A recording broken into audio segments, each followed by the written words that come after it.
basically Great. make sure I fill the content.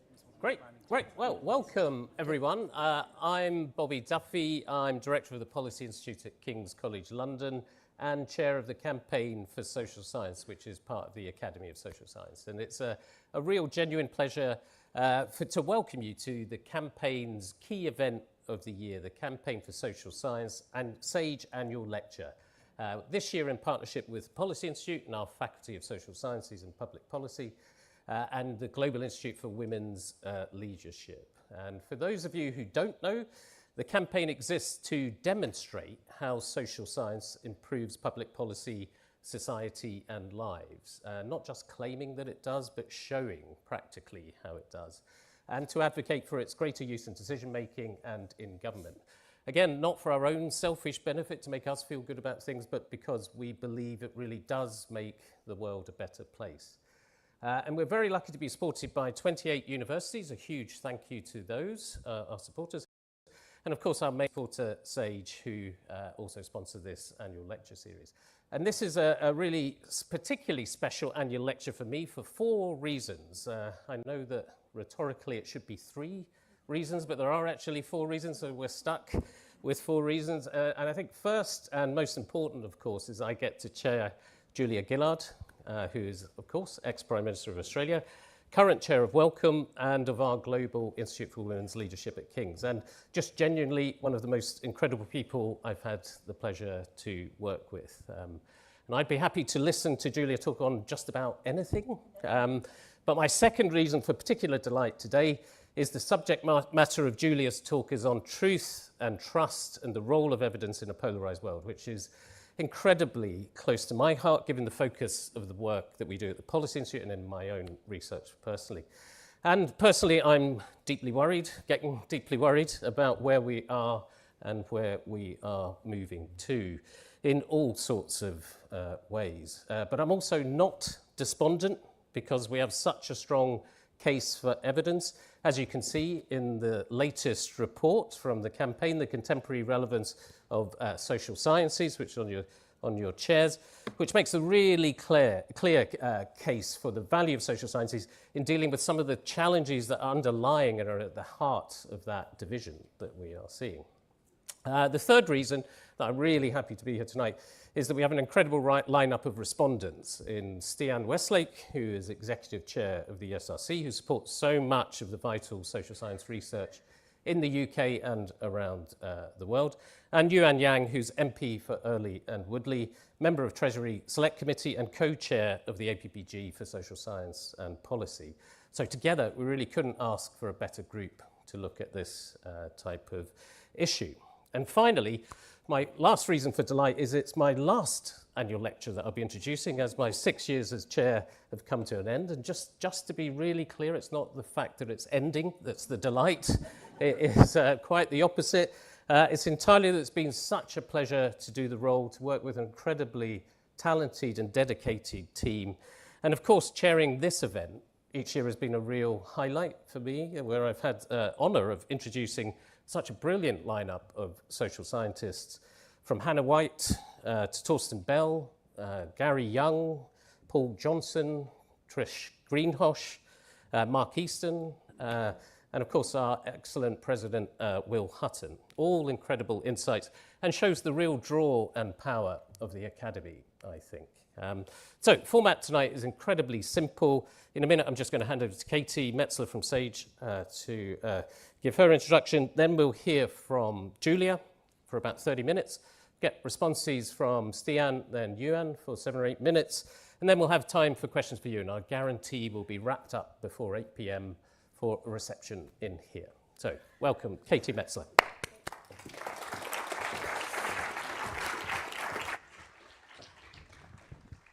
Thank you very much, Bobby, and welcome everyone to the annual lecture. So I'm Katie Metzler, I'm a VP at SAGE.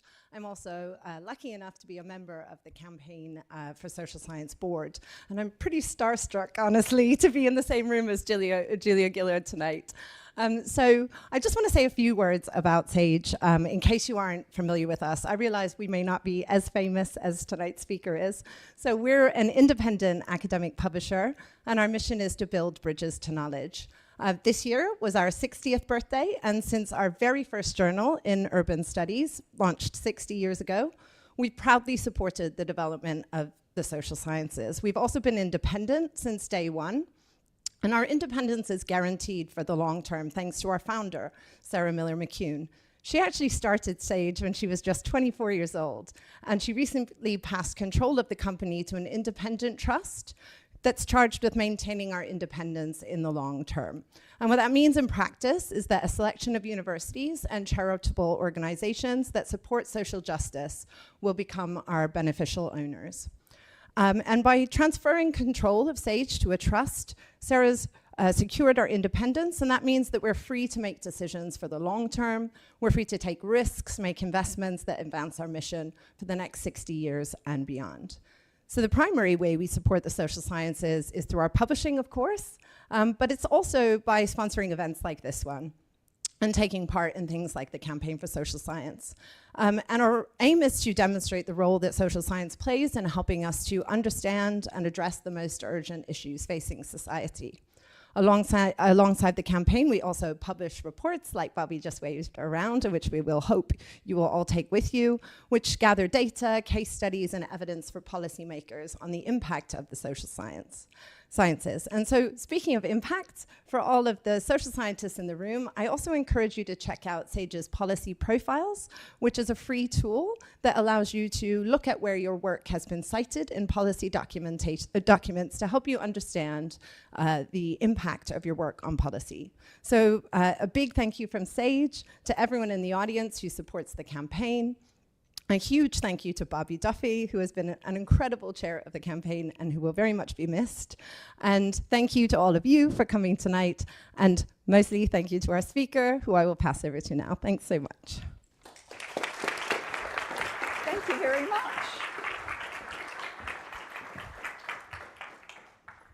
Well, thank you very much. It's great to join you. And can I particularly acknowledge Bobby Duffy? I'm here because he kindly extended to me the invitation to join you.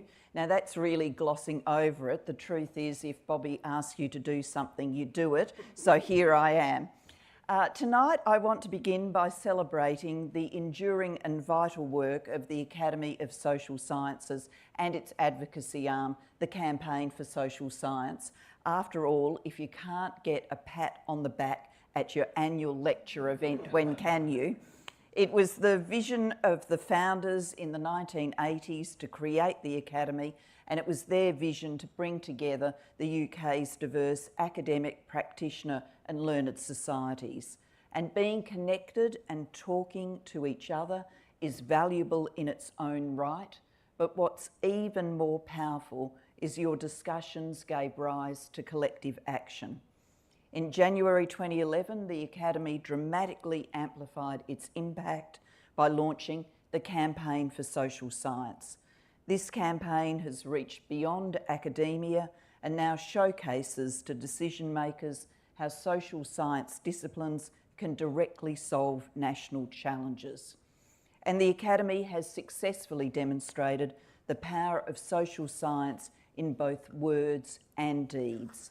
I congratulate you for the remarkable agility shown during the COVID-19 pandemic, your rapid response work, including the immediate launch of a COVID-19 hub early in the lockdown, ensured that crucial societal research on everything from behavioural change and vaccine uptake to economic modelling and social fragmentation was immediately accessible to policymakers and the public. This ability to swiftly convene and broker expertise demonstrates your dedication to evidence-led governance, not just in theory, but at a time of highest national emergency. This focus on real-world impact is also visible in your authoritative reports, such as Vital Business, which canvasses the essential role of the social sciences in the UK private sector. This report directly countered the simplistic notion of a pure STEM-led economy by demonstrating that businesses across the UK from tech giants to engineering consultancies, rely heavily on social science knowledge and skills in areas like strategic planning, market awareness, innovation and risk management. Finally, the campaign continues to shape the national dialogue with landmark publications like Beyond the Ballot. This report represents a proactive, coordinated effort to embed social science research into the current government's missions. If we pull back the lens from the work of the Academy and look more broadly, we can see that in a world defined by accelerating change, addressing the many challenges that arise requires more than just scientific ingenuity. It requires a deep, nuanced and data-driven understanding of people, society and place. But, and you kind of knew there was going to be a but after the words of congratulations, didn't you? Despite all of this good work, we are living in a time of peril for social sciences. This evening, I want to explore the nature of the risks, what we can do about them, and then end with some happier news about what it can look like when social science is really valued. Let's start our exploration in an unusual place, but one which I think elucidates our contemporary problems. As you may recall, on the 29th of January this year, there was a fatal mid-air collision between an American Airlines regional jet and a US Army Black Hawk helicopter over Washington, DC. Tragically, all of the 67 people aboard both aircraft died. President Donald Trump reacted almost immediately to the disaster and suggested that the crash was attributable to the diversity, equity and inclusion policies at the Federal Aviation Administration. When directly challenged by reporters on the source of this extraordinary claim, the President famously stated, "Because I have common sense." Notably, the subsequent investigation by the National Transportation Safety Board did not bear out the President's claim. His terminology, common sense, channeled the wording of his inauguration address given just a few days before, in which he promised a revolution of common sense. The administration has subsequently used the common sense argument to justify freezing or terminating federal grants which contain keywords related to social research topics, including diversity, equity, gender and trauma, branding them as woke or social engineering policies. While social science disciplines are the primary generators of this type of research, we should note the Trump administration has also targeted science more broadly, and especially the science of vaccines. Common sense is a phrase that dismisses the complex, quantitative and qualitative methodologies of social science in favour of simple, intuitive, personal or community belief. And in many ways, all this is just the next instalment in the age-old tradition of pitting universities against communities. As long ago as 1963, William F. Buckley Jr., the noted American conservative theorist and activist, who is often cited as the intellectual father of the tradition that led to the Reagan administration, wrote, and I quote, "I am obliged to confess that I should sooner live in a society governed by the first 2,000 names in the Boston telephone directory than in a society governed by the 2,000 faculty members of Harvard University." But in an age where anti-intellectual populism can be turbocharged by social media with ugly virality, the power of this long-standing threat is hugely magnified. Additional layers of challenge come from the funding constraints facing universities here and in many other parts of the world. We see a trend towards vocational courses and degrees that promise a direct line to employment, even though in a world of AI-driven labour market change, such promises aren't golden. In research funding, there's a growing emphasis on what's profitable, what's patentable, what's measurable in quarterly returns. So the threats are ideological and fiscal. We should note that here in the UK, we have seen a change in rhetoric between the former Conservative government and the current Labor one. Terminology like low-value degrees to describe social science qualifications are no longer in regular use, but acute fiscal pressures remain. Campaign-wise, what should we conclude and do in the face of these threats? I don't have all the answers, but would direct your attention to a useful information source. Funded by Wellcome, last week the Campaign for Science and Engineering launched new qualitative and quantitative research on attitudes to research and development. The findings include the overall sense of pessimism amongst the public, with 62% agreeing that the UK is in decline and just 39% saying they are optimistic things will get better. Immigration is a prominent issue, but the top 3 priorities nominated by those surveyed included the NHS, tackling the cost of living and growing the economy. Support for research and development would best be described as broad but not deep. Around 40% said they had heard of the term R&D and knew what it meant, rising to 82% when research and development is spelled out in full. Initial associations with R&D tended to focus on consumer technologies and medical advances rather than the arts or humanities. R&D was most often associated with the private sector in focus groups, with the universities rarely front of mind and with universities seen primarily as education institutions.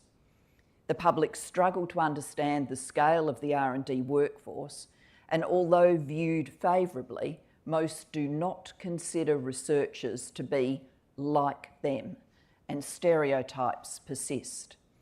Asked about the importance of R&D in delivering benefits for them and their families, 80% said that it was at least somewhat important. Some 88% said it was at least somewhat important for the government to invest money in R&D. And 71% think the government should either increase or maintain levels of research and development funding.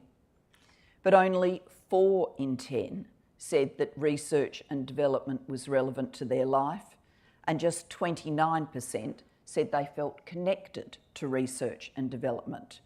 Around half said that research and development benefits some in the UK more than others, with the main beneficiaries seen to be the wealthy or elite and the private sector. There are troubling differences on voting intention, with those intending to vote Labor or Conservative tending to be more supportive of R&D across a range of measures compared to those intending to vote Reform. Labor or Conservative voters were more likely to think of lots of ways R&D benefits them or their family than Reform voters, 66% for Labor voters, 55% for Conservative voters and 39% for Reform voters. Reform voters were more likely to think the UK had fallen behind on R&D and less likely to support an R&D laboratory being built in their area. Levels of distrust in researchers were also higher amongst Reform voters. Now, I'm conscious I've hit you with quite a few numbers and a lot of information, but to summarise, what I think those numbers are trying to tell us is that a politically partisan campaign against research, especially woke research, in the UK current political circumstances would certainly strike a chord. We have work to do to explain the benefits of research and especially of the social sciences, the contribution of which is even less understood than research generally. On the upside, I keenly noted the finding that charities, universities and researchers are the three most trusted sources for views on funding of research and development, with politicians the least trusted, which means I've jumped from the bottom to the top by joining Wellcome, so I am very happy with that. If we are to find the right strategies to campaign for more public support for research generally, and for the social sciences in particular, we need to be self-reflective, indeed self-critical, about what we have done well and what we have done badly to date. I'm not equipped to offer that comprehensive analysis for all of social sciences, but I can at least offer you a case study. As you have heard, I have the honour of chairing the Global Institute for Women's Leadership here at King's College London. We also look to polling data. Each year, the Global Institute partners with Ipsos, the polling company, to look at attitudes to gender equality. Our 2025 report was based on a survey of nearly 24,000 people across 30 countries around the world. One of the questions we asked was whether people think women's equality has gone so far that it now discriminates against men.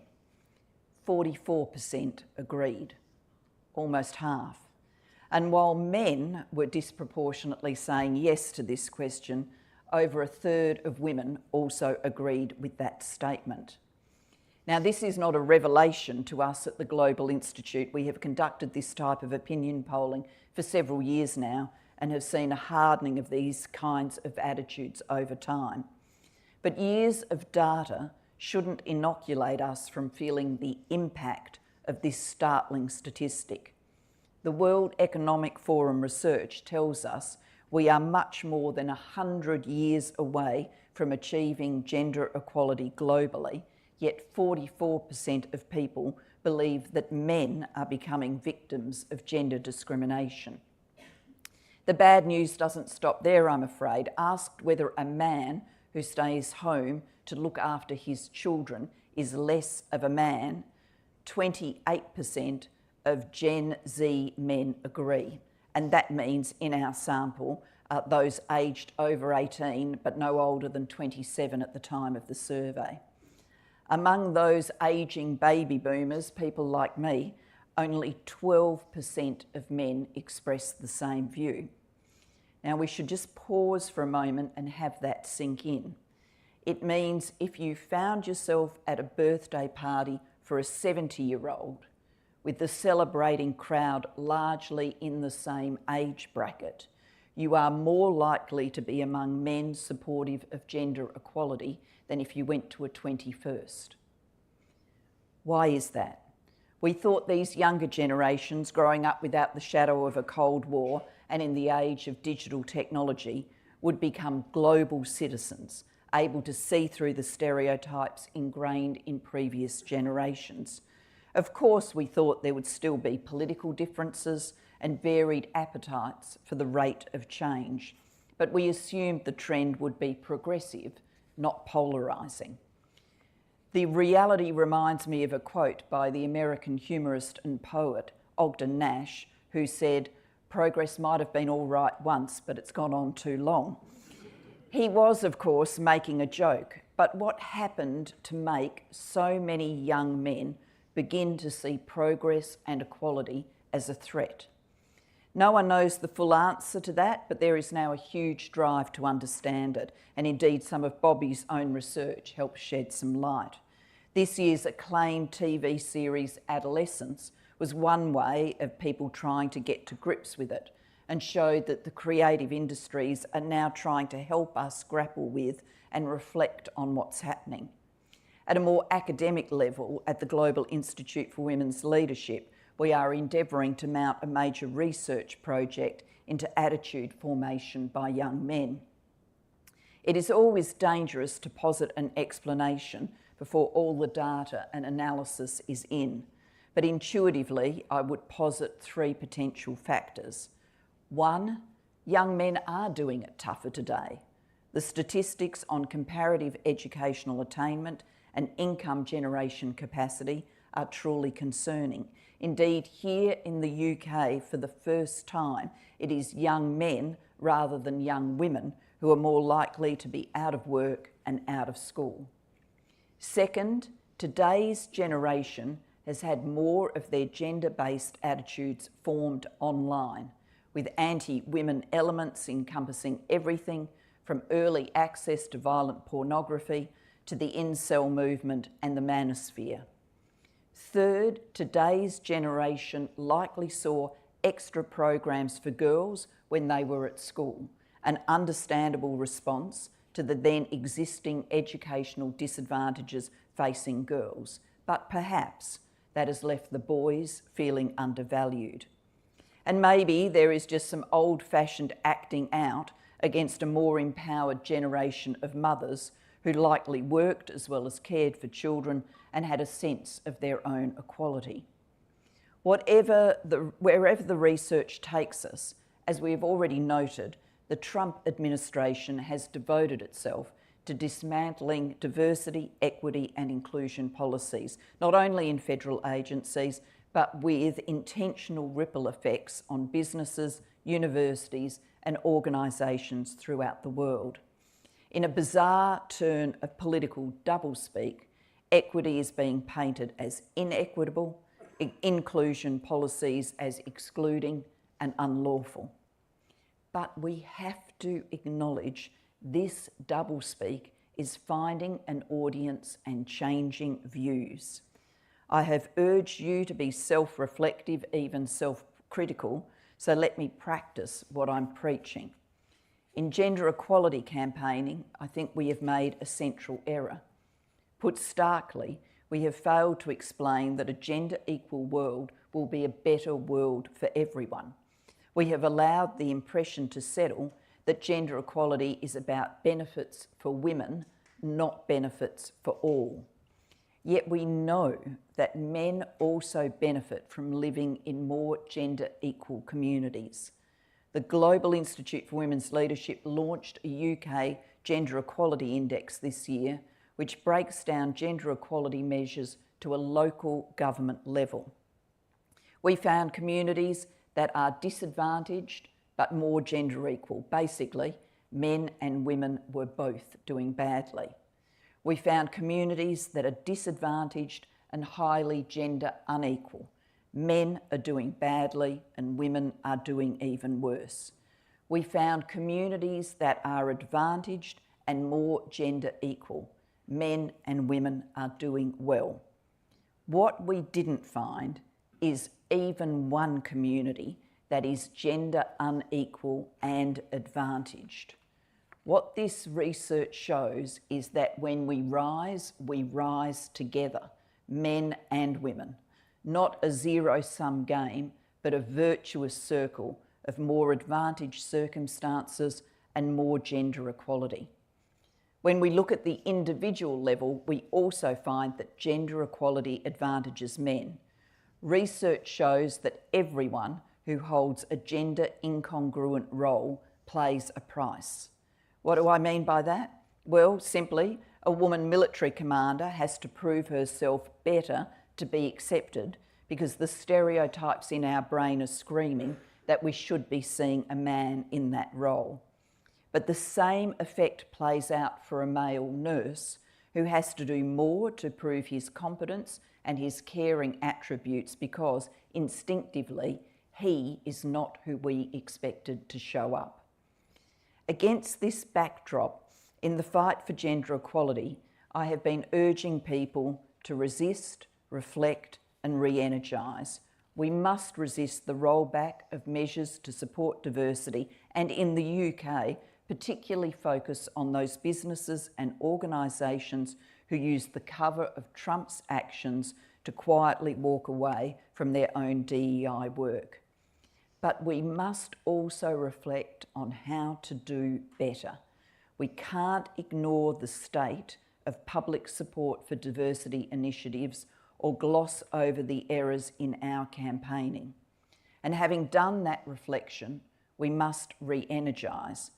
I hope that resonates with you, resist, reflect, re-energise, and I hope it resonates with you particularly as you consider the further campaigning work we need to do in support of social sciences and science and evidence more generally. Now to some better news. I have the privilege of chairing the board of Wellcome, a global philanthropic fund based here in the UK. At Wellcome, we believe in science as a force for good, but we also know that science alone doesn't change the world. People do, and that's where social science comes in. We want to improve health, not just for the healthiest or the wealthiest, but for everyone. So we need to understand the social, cultural, economic and political contexts in which health is lived and shaped. That's why Wellcome has always supported research beyond the lab bench and the clinic. This evening, I want to share with you a few examples of how social science, supported by Wellcome, is making a real difference, not in abstract terms, but in the lives of individuals and communities around the world. Let me start with a story that's unfolding right now, one that shows how humanities and social science are shaping the future of biology itself. As part of Wellcome's £10 million investment in the Synthetic Human Genome Project, scientists across 5 UK universities are developing the tools to synthesise human DNA, starting with a single chromosome. It's a bold step beyond editing the genome, and it's aiming to rewrite a whole genome from scratch. The implications for medicine and biotechnology are vast. Targeted cell therapies, virus-resistant tissues, even new ways to understand how our body functions at the most fundamental level. Alongside the science, we instigated a parallel effort, a global social science program called Careful Synthesis, led by Professor Joy Zhang at the University of Kent. This isn't just an ethics add-on, it's a full-scale investigation into the social, political and cultural questions raised by the kind of synthesis we are aiming for. Through empirical research across Europe, Asia, Africa and the Americas, the program is asking, what does it mean to build human DNA? Who gets to decide how it is used? How do we ensure this technology reflects diverse values and serves the public good? Careful Synthesis is setting the standard for responsible innovation, one that puts social science at the heart of scientific progress. It's not just observing from the shore, it's helping steer the ship. Of course, there is a long history of exploring the social, legal and ethical contexts of this kind of science, of the human genome. A lot of it supported by Wellcome over the years. This work has made significant contributions, fostering more ethical and equitable practice. However, wider humanities and social science fields are often underrepresented. Communities and other social partners were not centred, and their perspectives included only after key research decisions had already been made. This not only poses ethical challenges, it means the potential of earlier collaborations was reduced. So Wellcome currently has a funding scheme open to support more research at the intersection of genomics, humanities, social sciences and bioethics. Our Genomics in Context Awards are looking to shift the focus away from specific ethical questions, often applied at the end of a research life cycle, towards co-developing integrated, collaborative research from the outset. The deadline is in mid-March, and I hope some of you here will take a look. Wellcome has also decided to make a £25 million investment in humanities and social sciences over the coming year. We're looking at 2 major initiatives. The first around social data. You, me, most people in fact, we now generate large amounts of digital data through our everyday activities and interactions, on the commute, in the shops, online. These social data sources are increasingly used in health and wellbeing research around the world. Wellcome commissioned a landscape review published this month on social data for health, setting out how data from wearables, mobility patterns and social media can advance research on life, health and wellbeing, and what safeguards are needed to build trust. So one of the initiatives we'll be supporting is a central hub to advance research and regulation around social data, from wearables to mobility patterns to social media. This is about enabling real-time responsiveness, innovative approaches to research, and rebuilding public trust in how data is used. And then, just this week, we released a second report on how collections are used in research. Archives, manuscripts, and material culture hold profound potential for advancing knowledge about life, health, and well-being. Collections exist in analogue and digital forms, spanning oral histories of illness and care, hospital records, personal papers, visual and audio materials, physical artefacts, and digital traces of lived experience. Wellcome Collection is a wonderful example, but by no means the only one. Collectively, they offer unique and often underexplored perspectives on how health is experienced, understood, and structured across time and place. We commissioned research to map how collections are used and the barriers that limit their potential. These findings are informing our second initiative, a shared digital hub to explore and preserve collections-based research in health and wellbeing. Archives aren't just historical curiosities, they are spaces for creativity and cross-disciplinary experimentation that can generate transformative insights. Both these major initiatives respond to urgent needs. How do we harness data responsibly? How do we preserve knowledge for future generations? How do we ensure that innovation serves the public good? You might also be asking, how do we ensure there are people who can do this work? That's why Wellcome awarded £5 million to the British Academy to support early career researchers in social sciences, humanities and the arts. Their new Leadership and Advancement program will offer training, mentorship and skills development, helping build the next generation of academic leaders.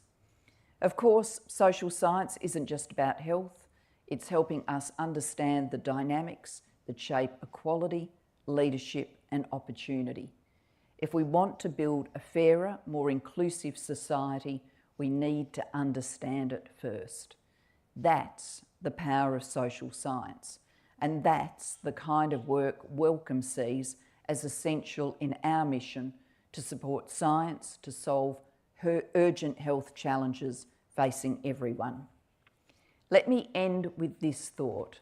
Social science is not just a discipline, it's a way of seeing the world, of asking the questions that matter, of understanding the forces that shape health, well-being and justice.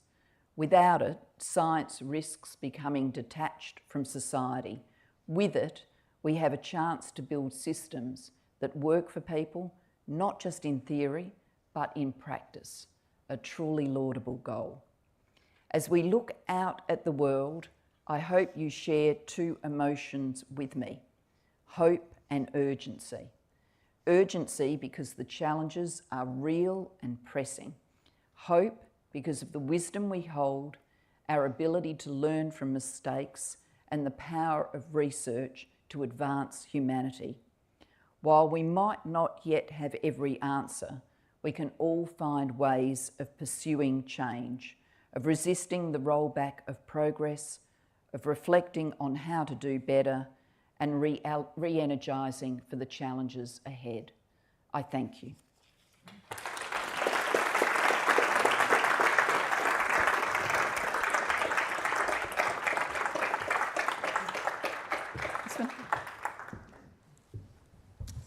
You come with me. You come through with me. Yeah. It's narrow. It is narrow. It's Get out of your way. very cosy. You come here. That's great. Amazing. Thank you so much, Julia. That was awesome. And we're going to go straight over to Stian to get your reflections first, Stian. Thank you so much, and thank you, Julia, for that kind of tour de force of the good that the social sciences can do in the world. I think just illustrating that, particularly through the prism of welcome and through some of the amazing contributions that social science is making to a just society, but also a healthy society, was really inspiring. So thank you for that. I wanted to build on that theme and reflect a little bit more on this idea of social sciences in an increasingly divided world. And I guess I start from the point of view of the fact that this year, in fact, the last month was ESRC's 60th birthday, our 60th anniversary. We were founded 60 years ago. And one of the fascinating things about kind of delving back into the history and our foundation by the great social innovator Michael Young is that shot through the language that he used to talk about social science was a deep interest, even an obsession, in our license to operate and the rationale for why social science should be publicly funded, as you could imagine. And he was obsessed and spent a lot of time lobbying, first of all, Clement Attlee and then Harold Wilson, who finally approved our funding, with the idea that social science should be useful. There's this kind of wonderful high modernist quote he has, it was in 1965, saying the social sciences will be useful and to that extent supported, to the extent that they increase humanity's span of control. But, you know, this idea that there should be social sciences should be useful was right there, certainly at our origin, at the origin of publicly funded social sciences in the UK. So I think this vision that I think Julia eloquently set out of social science as a truth-seeking endeavour, but a truth-seeking endeavour that seeks to make the world better is really exciting and animating for us. I think what I wanted to ask in the context of this idea of an increasingly divided world is to just raise the question of to what extent is it right, and are we making a potentially tactical error, by viewing social scientists as a kind of unproblematic fountain of knowledge in this divided world. And I guess I'd start from the observation that the world is divided and social scientists are part of that world. And there is a long tradition of people observing that over time there's been, as part of the increasing polarisation of society, researchers, academics, including social scientists, have effectively become more politically monocultural relative to how they used to be. It's something we see in universities.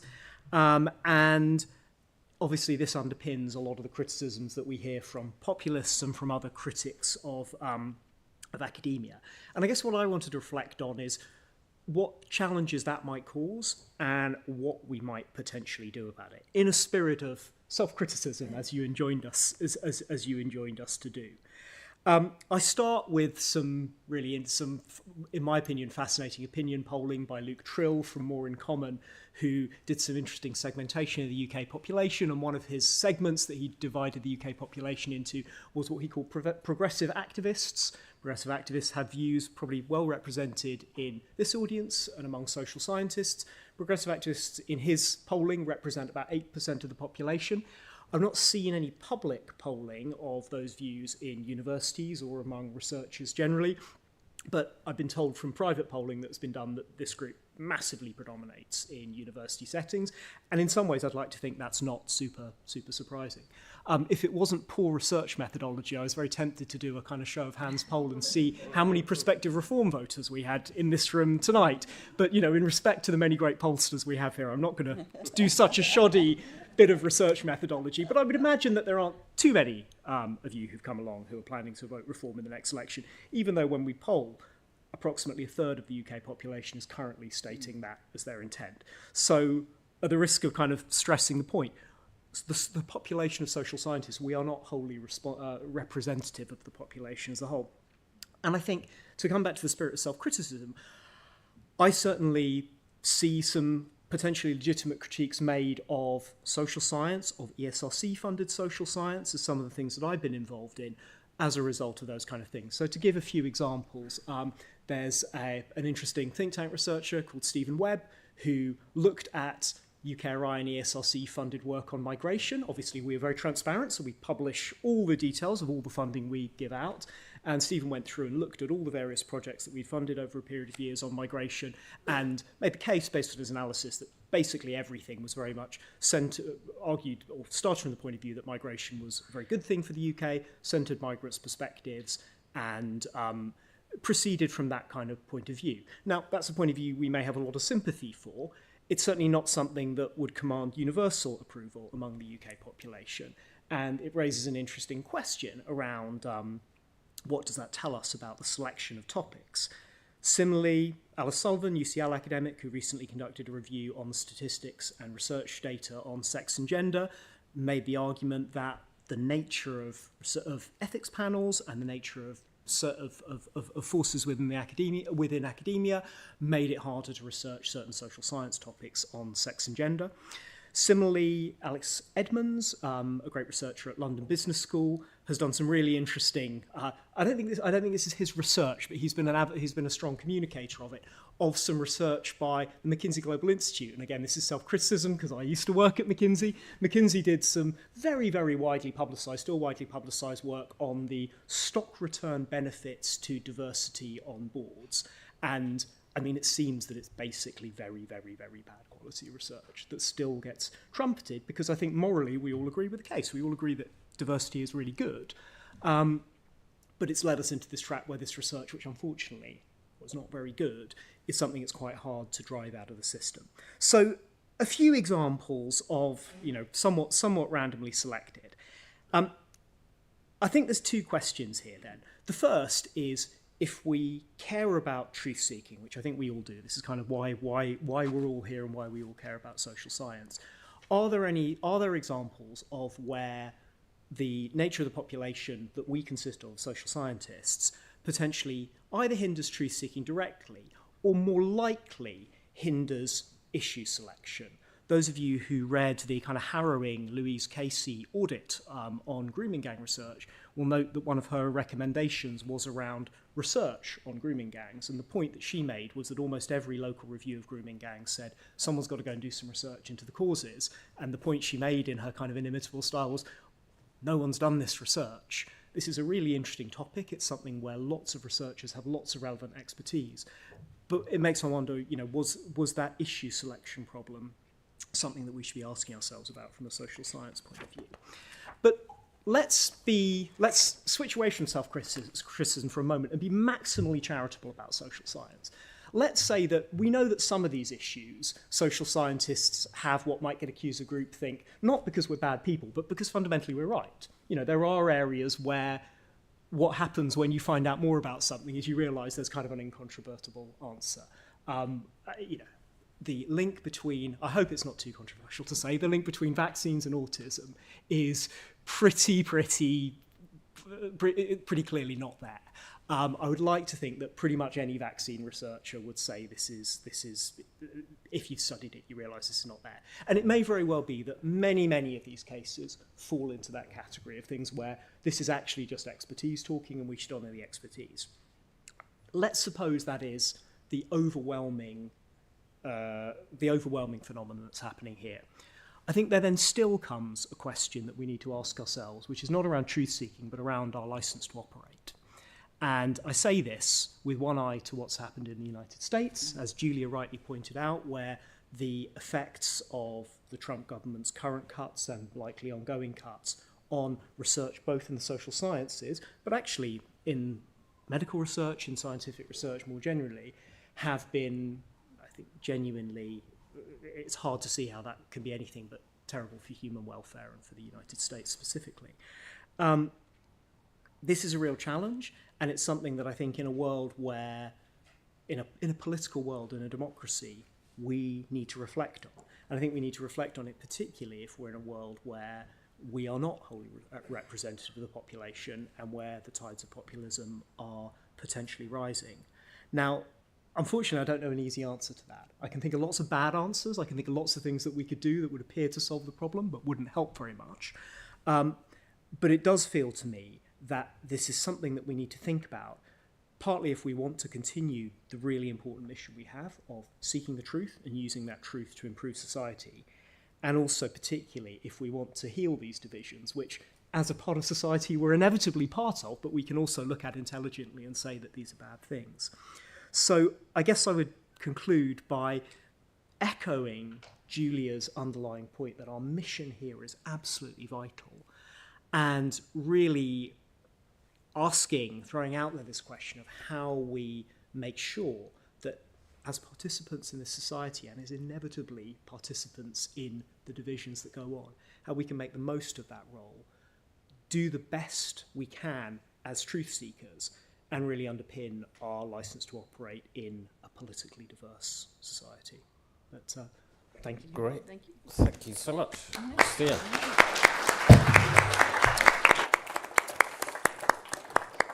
Really good. I'll give you a chance to come back, Julia, when we've heard all of it. But I think really, really helpful to have that additional frame to this. We've got the resist, reflect, but it also interacts with a sense of license to operate from people in power who are deciding these types of things. And I think that is the tension that we face. Where is it right to resist? Where is it right to back up our license to operate? And I think that goes to a crux of lots of this. But Yuan, it would be great to hear your thoughts. Thank you very much, Bobby. My name is Yuan Yang. Julia mentioned that she'd gone from the bottom to the top in terms of the trust rankings, from going from being a politician to being the director of a trust that funds research across the world.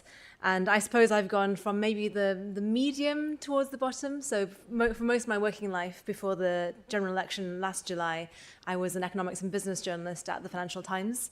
Now, journalists, I know, also have a pretty low ranking in terms of trust, but the FT is one of the most well-trusted publications in the UK, so maybe they cancel each other. Out. I have three questions for those of us who practice social sciences and all of us in this room, which really are: what have we got wrong? How quickly can we get it right? And thirdly, who's in the room? But before I launch into those, I just wanted to mention that as the Labour Member of Parliament for Earley and Woodley, that's the part of East and South Reading that includes the University of Reading. So I'm also a university MP, and really see the importance of university funding, of public funding for universities, of ESRC funding for universities, and also the contribution of academics from across the world and the flow of students and academics into the UK, into those universities as well. And those are particular points that I'm very passionate about in my work in Parliament. So what have we got wrong? Now, my background in social sciences, from the social science that I arguably has gotten the most things wrong in the 21st century. I'm an economist by training. And before I was a journalist, I used to run a charity called Rethinking Economics,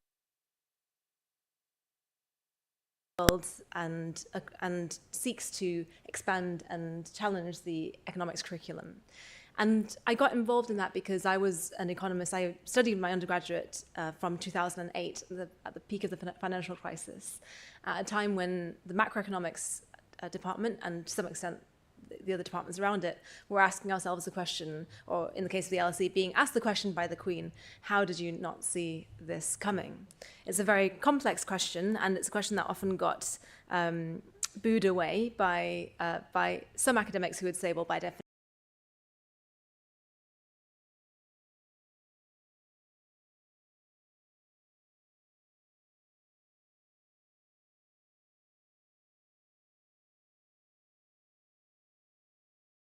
I think it really is important that social scientists and economists in particular reflect on what we have gotten wrong over the last few decades, because social science does not happen in a vacuum. And in fact, one of the most important reasons, I think, to get an economics degree is because it credentializes you as an economist who can then go into institutions like the Bank of England or like the IMF and make massive decisions using the power that credentialization gives you.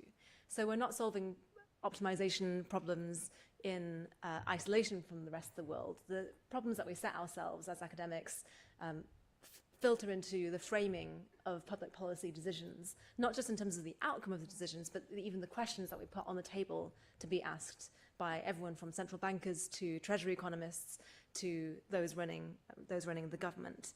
And so I think it's particularly important that we keep that humility and self-reflection in the social sciences. And secondly, at what speed can we get things right? Speed is of such essence, as I'm sure Julia knows, in politics. And the cycle of a political term in the UK of 5 years compared to the cycle of academic research and the pace at which data is collected for the quantitative social sciences is really out of sync. And I'll give an example from a recent inquiry I was part of. As a backbench MP, I sit on a select committee. The select committees in Parliament are the committees that scrutinise government agencies and government policy by bringing ministers and civil servants in front of us and asking them very direct questions. And I sit on the Treasury Committee, which scrutinises economic policy.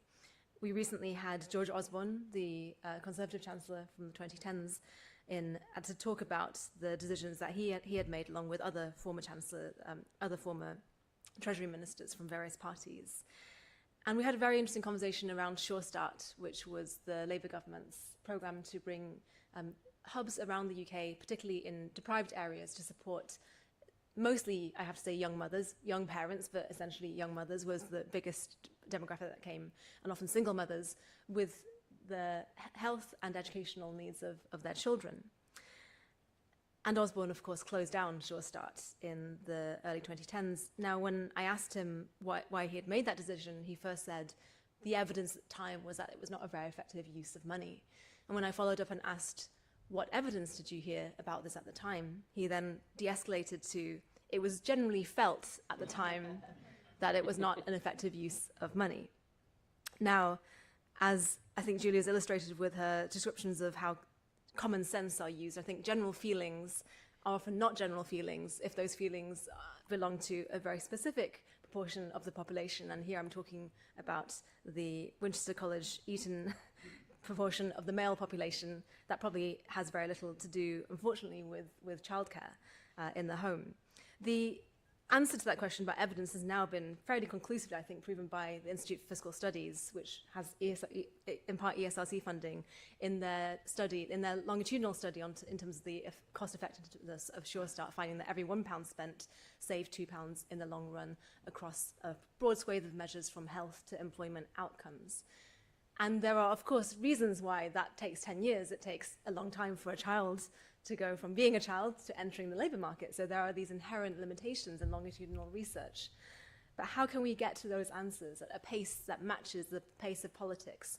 And particularly in a time when the Office for National Statistics has failed to even produce the statistics we need to answer the current questions, the kind of now casting questions in data.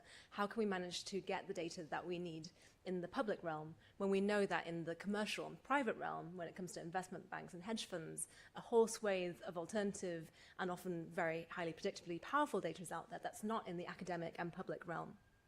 So finally, who is in the room when it comes to social science? And Stian, this is really a reflection of what you said in terms of the bias in progressive activism in universities. I do think that part of that is down to the social stratification that's occurred partly as a result of women's choice, because women rightly have the choice from my mother's generation most starkly onwards. My mother was born in the 1960s, to choose a partner. People of similar backgrounds and intellectual interests and values are now matched together, and the changing nature of romance and the changing understanding of women's agency in romance has also meant that you're more likely to be part now of a family where your parents have a broad range of interests in common. My parents were academics, in fact, and they met at university in the same department, compared to my grandparents' generation, when there would have been more, well, in China certainly arranged marriage, but in the West more a sense of marriage between different stations of marrying up, of lower status women marrying higher status or wealthier men, and that has completely changed. And I think that's also had, although it's a rightful change, and I'm very glad as a woman to be the recipient of the benefits of that change and being able to make my own choice, it's also had consequences for the stratification across classes. I think that too often in the feminist campaigns I've been part of, who is in the room has determined a focus on femininity as the colouring that changes a neutral backdrop, as opposed to masculinity being also an interesting colouring against a non-neutral backdrop. By that I mean that traditionally in feminist campaigns in universities and so on, women are in the room discussing gender and discussing womanhood, and men are not in a separate room discussing masculinity and discussing what it means to be a man. And when I was at university, I was politicized partly by the feminist movement, but I was also part of a group that I call the New Pie campaign, which comes from the quote that feminists don't want a bigger slice of the same pie, we want a completely new pie. And I think that really speaks to the challenge, I think, that Julia and also Stian spoke to when it comes to the polarization of gender among the young. I visited over 25 schools in my constituency in East and South Reading, and you can very much see that when it comes to the conversations had at kind of age 15 to 18 range between the girls and the boys in the same classroom.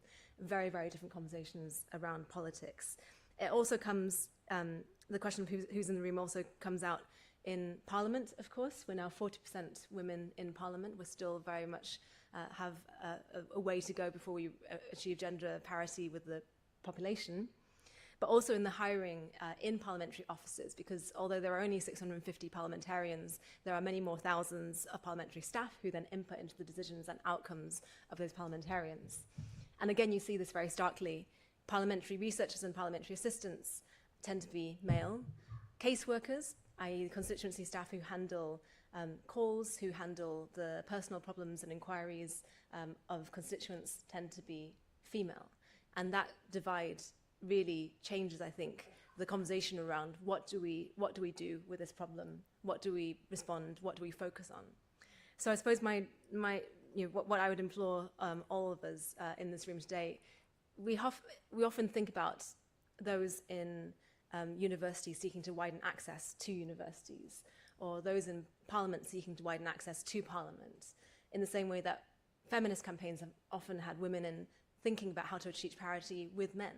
How do we reverse that conversation and talk about how the academy goes into the world, how Parliament and politics affects the rest of the world and engages with the world, as opposed to expecting the world to come to us in this room? Thank you.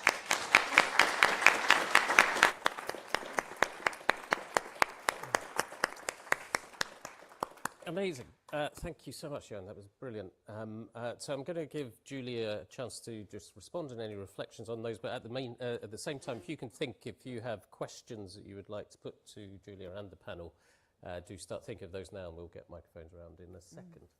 Yes, I mean, given I've had an opportunity to speak at length, I won't do so again now, but fabulous contributions, and an essence in both of them really was diversity of thought in social sciences. I completely agree with you on when we're talking about gender equality, we have women in the room talking about gender equality, and I think that is part of what has led to the kind of campaigning which has only taken a subset of women with us, not more broadly. I can agree with both of those things. I think the hard next question is the how question. You know, how to diversify thought in the room, given that academic institutions, think tanks, etc., are living in a world often, if we don't have to tell you this, of funding constraints.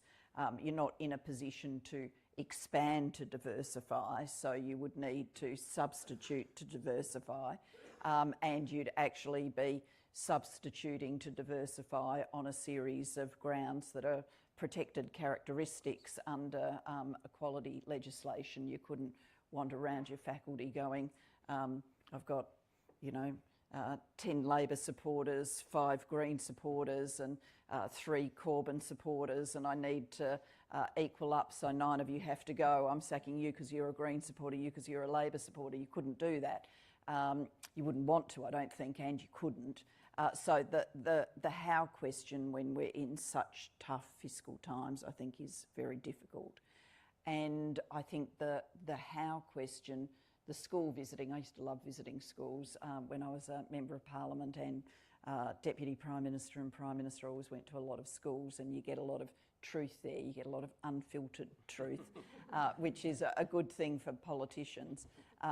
But, to generally for resource poor campaigns, trying to expand and touch people beyond the usual activists that show up has, a time, it's a time sink, it's a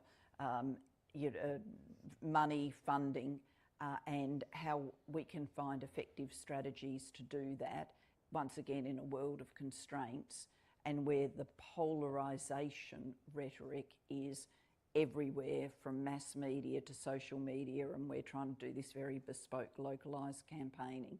How we resource that, I think, is the really tough question. Agree. Thank you very much. So, we do have a good 20 minutes for questions, and we have microphones at the back ready to go. And the first question is right at the front, Tom. So come on down. If you can just say who you are before you ask your question, and we'll take 2 or 3. Sorry, it's there. Yeah, thanks, Tom. Oh, we got another mic there. Yeah. Yes. Hi. Thank you for all of that. That was fantastic from the whole panel. Oh, sorry, I'm supposed to introduce myself. I'm Heather, and I'm from Cranfield University. I work in water governance. I have a question about how social science engages with behavior. You mentioned behavior change as one of the sort of key emerging areas in some of the important work that came out of COVID in particular.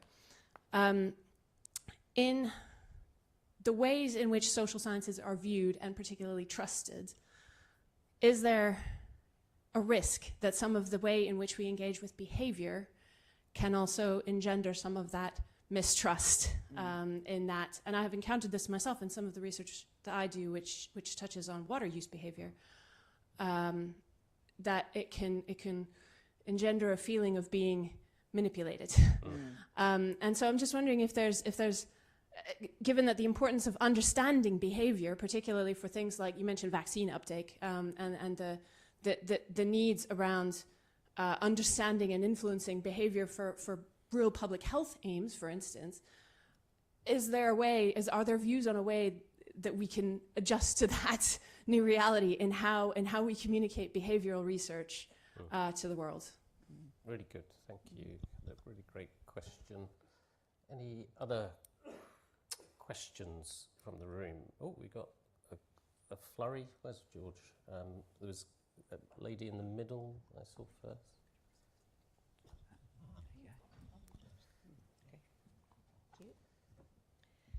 Thank you. Simin Dawoodi, Newcastle University, trustee of the Academy of Social Sciences. Thank you very much for excellent talk. And I obviously entirely agree with everybody who were talking about the significance of social sciences and the need for social science research, especially in policy making, which seems to be the main topic of discussion. But it seems to me that there is an implicit assumption that policymakers are actually looking for evidence to make decisions.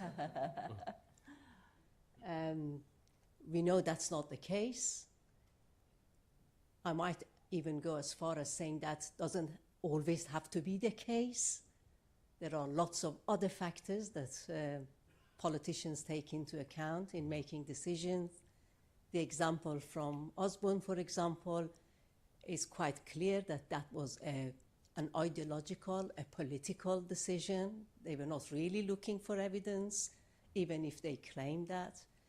And there is a fantastic quote by John Maynard Keynes, a lot of you are familiar, who said there is nothing that a government hates more than being well informed, because that makes decision making more difficult.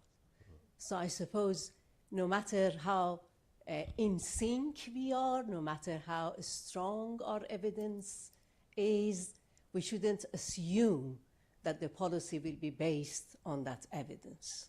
And I think the humility that you mentioned is actually quite good for researchers, that they are not the main contributors to policy making. Great, thank you very much. And Mark, I think, is in the front there. Then we'll go back again afterwards. Thanks very much. Mark Easton, I'm a fellow of the Academy. I'm interested in the truth and trust thing, so going back to your title. So to what extent do you think that deliberative democracy which you could argue is a form of quantitative social science, could actually become part of the answer to the challenges around truth and trust? Very good question. Thank you, Mark. And if you don't mind, I'll go Yuan first, and then Stian and Julia. Yes, I would love to pick up on that question, which I think really gets to the heart of lots of things about the assumption that policymakers look for evidence to make decisions. And I suppose I'd address that by first describing, how do policymakers make decisions in terms of, not how do they do it mentally, but practically what happens. A minister goes home at the end of a long day with a red box, although nowadays often it's Microsoft Evernote on an iPad. They've really upgraded the civil service nowadays. But with the red box in which there are a bundle of notes. I don't know if this is similar to the process in Australia. I'd love to hear about the parallel processes. And each note is simply a collection of issues with a set of questions at the end and then a set of options. So there's usually the background to the issue, set of civil servants who you can contact if you want to hear more about the issue. Then there's a question, what would you like to do, Minister, about the issue? And then there's a set of different options, A, B, C, D, E, F. There might be fewer than that. And the active decision-making can then result in the minister saying, well, I don't like any of these options, take it back to the drawing board, I want you to do this.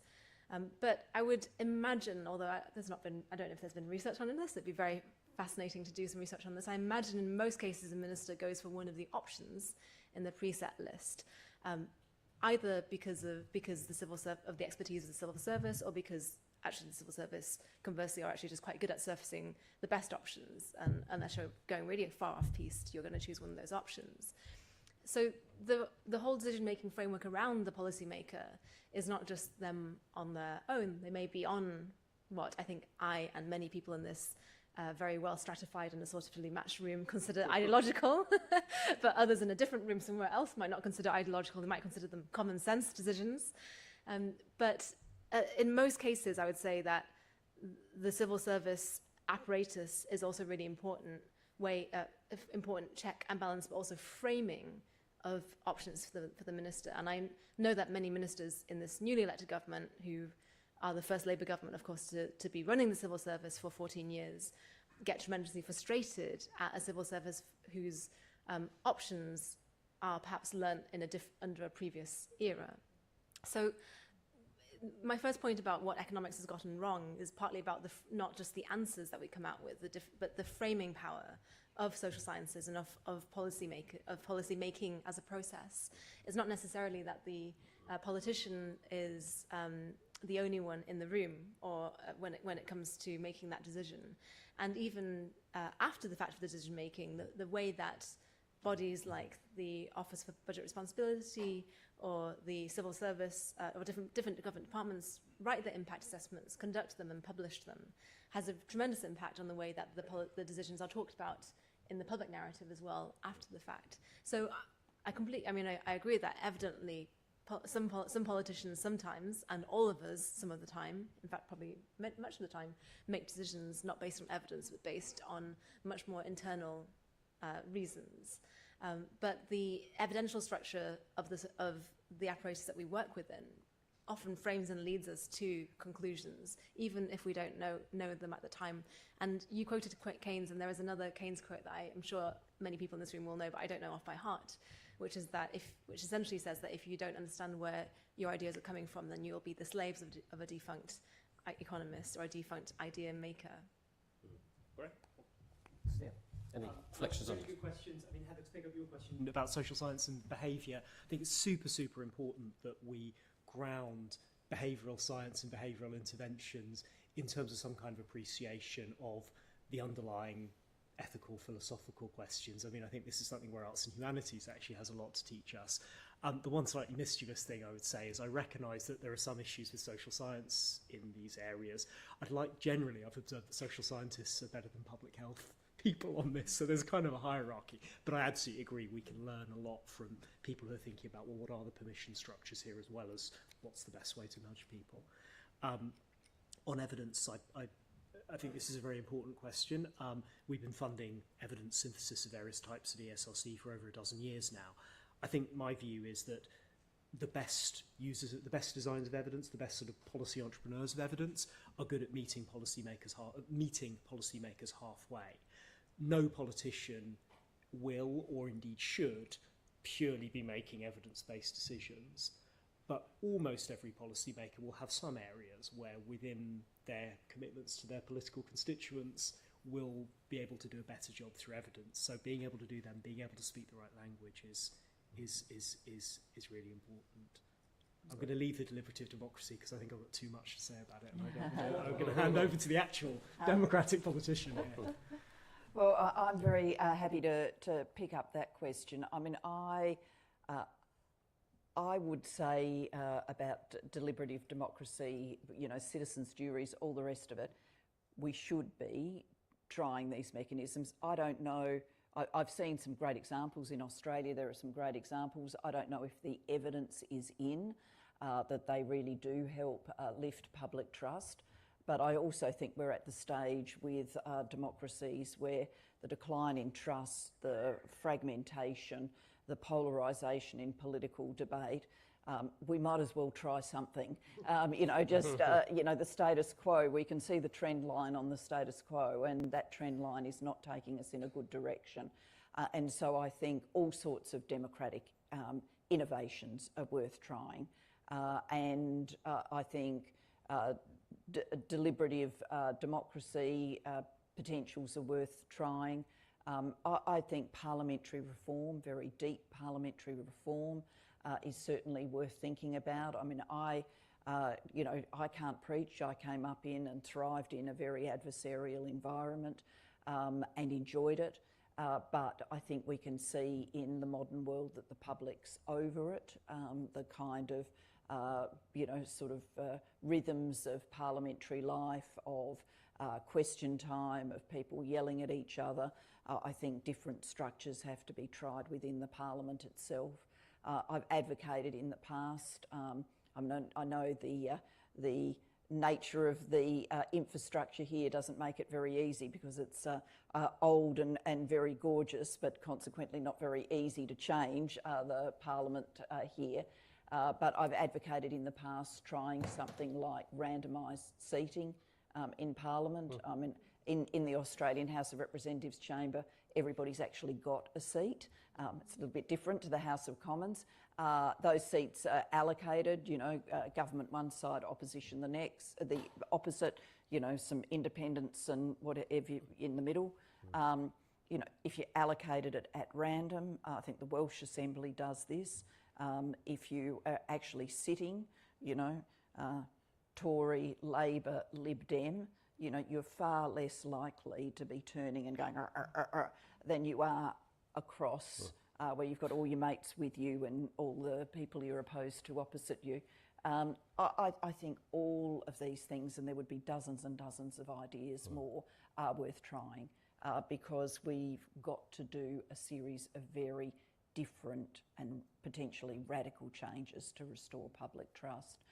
On just very briefly, a little word in defence of politicians, I think a little harsh, but I would say something about the Australian system, which I'm going to advocate for as a stronger one in many ways in terms of getting options and choices up to politicians. We have 3 very empowered central agencies in the Australian public service. Prime Minister and Cabinet is a sizable department full of policy generalists with the ability to pull in policy specialists. So as the Australian Prime Minister, you could say to the PM&C, get me a research paper about the implications of AI for the labour market and the future of employment services, and they would do a remarkably good job at that. Would they get everything right? Of course not, because no one's going to get everything right, but they would do a remarkably good job. They would reach out to stakeholders, they'd synthesise the evidence, they'd bring it up to you. And everything that goes to Cabinet has the contestability. Treasury is more on macroeconomics, finance is more on government budgeting, and you've got the contestability in advice. So submission might come up and Prime Minister and Cabinet says, it's the best idea we've ever seen. Treasury says that's the worst rubbish we've ever seen, and Finance says the figures don't add up, and you can have a genuine debate. And the Prime Minister is an empowered actor in that debate because they've got the advice from Prime Minister of Cabinet as well as their own instincts. So I actually, and we have far more sizable political staff.